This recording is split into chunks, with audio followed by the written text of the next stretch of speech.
Hello बच्चों, let's read the question. At absolute zero silicon acts as.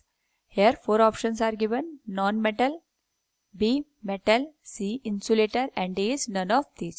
First of all, we will discuss here the key concept, which is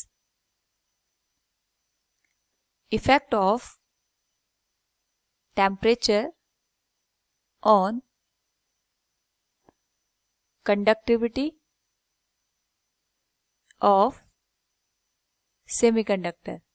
तो सबसे पहले हम देखेंगे जो semiconductor होते हैं उनकी जो कंडक्टिविटी होती है that lie between metal and insulator.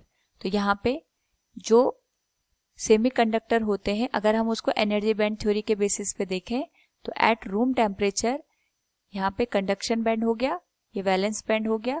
तो यहाँ पे कंडक्शन और वैलेंस बैंड पे एनर्जी का डिफरेंस होता है जिसको हम फॉरबिडन एनर्जी गैप कहते हैं.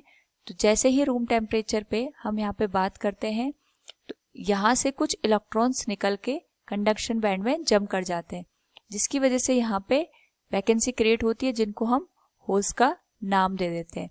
तो थर्मल एनर्जी की वजह से इलेक्ट्रॉन एनर्जी बैंड गैप को यहाँ पे क्रॉस कर जाते हैं और कंडक्शन बैंड में जंप कर जाते हैं.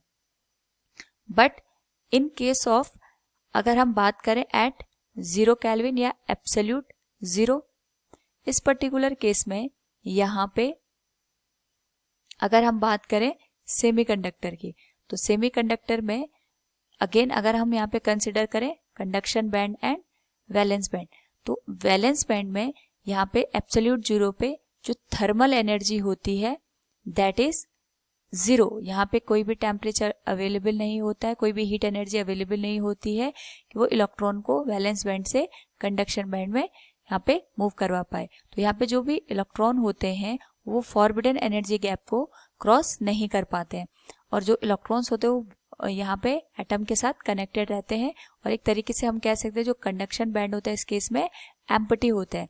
तो जब भी कंडीशन बनती है कंडक्शन बैंड के एम्प्टी होने की, this condition is shown by insulator, क्योंकि वहां पे कोई भी इलेक्ट्रिसिटी फ्लो नहीं होती है जब तक कि कंडक्शन बैंड में इलेक्ट्रॉन अवेलेबल ना हो. तो हम कह सकते हैं at absolute zero silicon acts as insulator. So option C will be the correct answer. Hope all you understood it. Thank you and best of luck.